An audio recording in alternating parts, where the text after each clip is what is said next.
Alors bonjour à tous, j'espère que vous allez bien. On se retrouve aujourd'hui pour parler d'un nouveau tuto Flutter sur la fonctionnalité, la possibilité en fait de traiter des données de type SQL en fait avec Flutter, notamment en utilisant la base de données qui s'appelle la SQLite tout attaché comme ça. Et en fait, avec Flutter, on va pouvoir gérer, manipuler des données.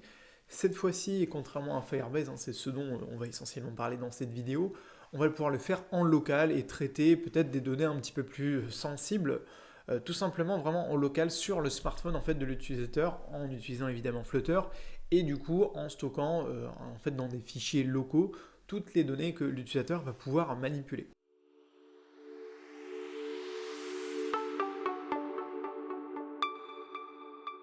Donc je tenais depuis un petit moment en fait à vous faire un tuto en fait sur SQL, SQLite, donc vraiment ici avec Flutter parce que c'est un type de base de données et de manipulation des données qui est évidemment très connu dans le monde du PHP, dans le monde en fait du développement web.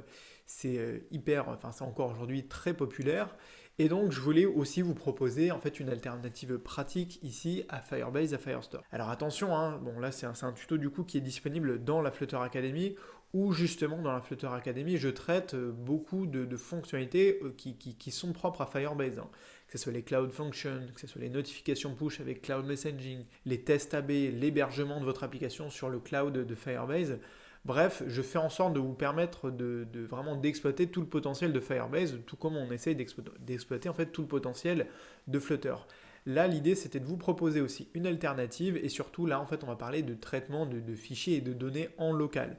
Alors, l'exemple qu'on traite du coup, c'est la création finalement, d'un petit inventaire, un répertoire en fait de contacts en local sur notre smartphone. On a la capacité d'ajouter des contacts, de les éditer, de les supprimer et bien sûr de les consulter pour aller accéder à toutes leurs informations. Donc là, c'est un exemple simple pour vous faire manipuler en fait toutes les opérations de base qu'on appelle les CRUD.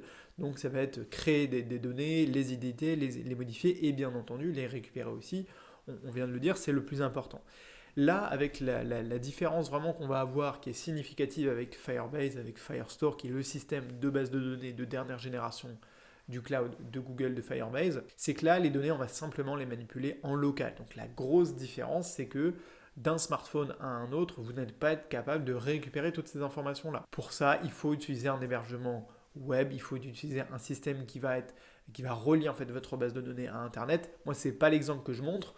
Évidemment, c'est possible, hein, tous les sites web qui fonctionnent avec des bases de données de ce type, avec lesquelles on va pouvoir tout simplement communiquer avec des requêtes SQL, et bien là, en fait, on va se situer tout simplement dans un hébergement qui se trouve en ligne.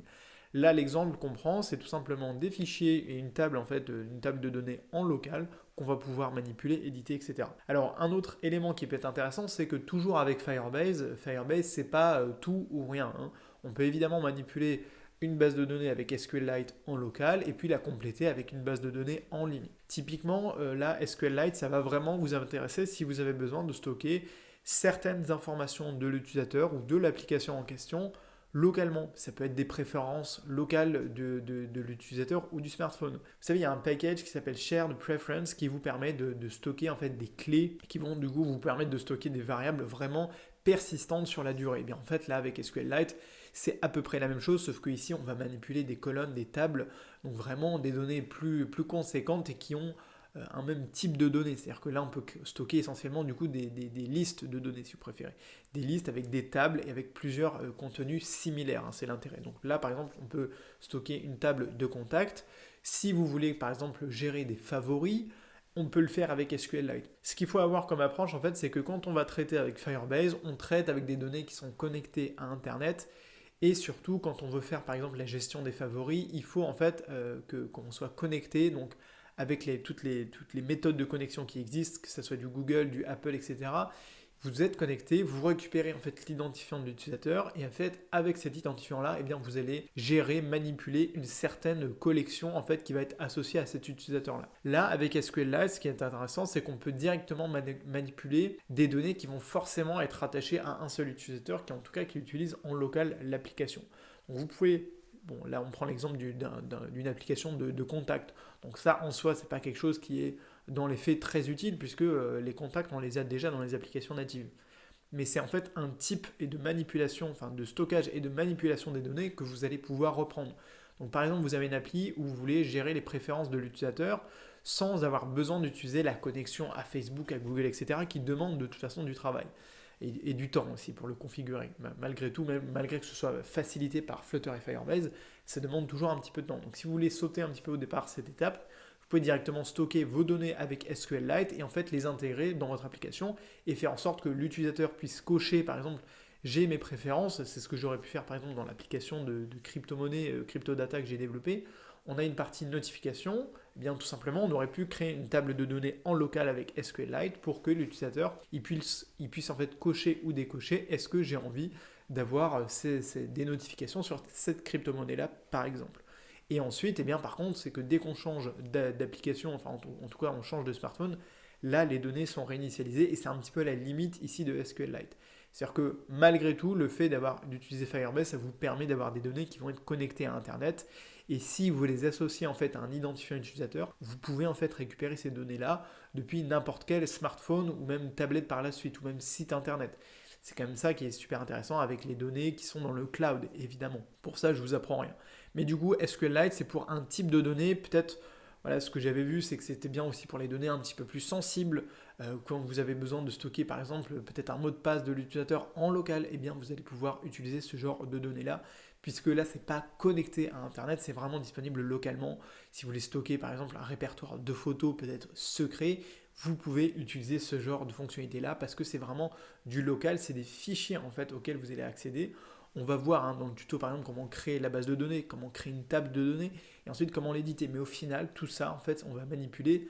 D'ailleurs, on doit utiliser des packages qui s'appellent Pass et Pass Provider parce qu'on va réellement manipuler des adresses locales de fichiers en fait dans notre application Flutter. Donc pour le tuto, il est disponible comme je vous l'ai dit dans la Flutter Academy. Peut-être vous avez des questions, donc n'hésitez pas en ce moment-là à me les poser en commentaire. L'idée, c'est vraiment de vous proposer une alternative en fait à Firebase et plus précisément à Firestore. Mais attention, vous l'avez compris, les systèmes ne sont pas réellement en compétition puisqu'on parle de données et de manipulation de données en local, contrairement à Firestore qui est disponible en fait sur le cloud et donc via une connexion surtout Internet pour l'utilisateur. Ça veut dire aussi que sans connexion Internet, on n'a pas Firestore, alors que ici avec SQLite, on va y avoir accès. Donc ça peut être bien pour un certain type d'application qui vous permettent peut-être d'éditer du contenu en local, de faire des choses localement sans être nécessairement connecté à Internet. À ce moment-là, ça peut être très intéressant d'utiliser ce genre de package-là.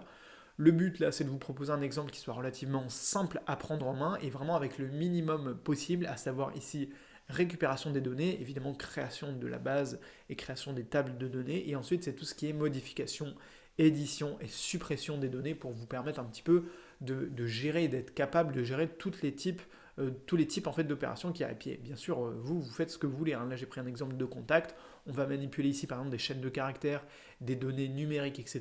Et le reste, là, c'est juste pour donner un petit peu de la forme à cette application-là. Donc, on va avoir un circle avatar pour chacun de nos contacts. On va avoir le nom du contact, son adresse email et son numéro de téléphone.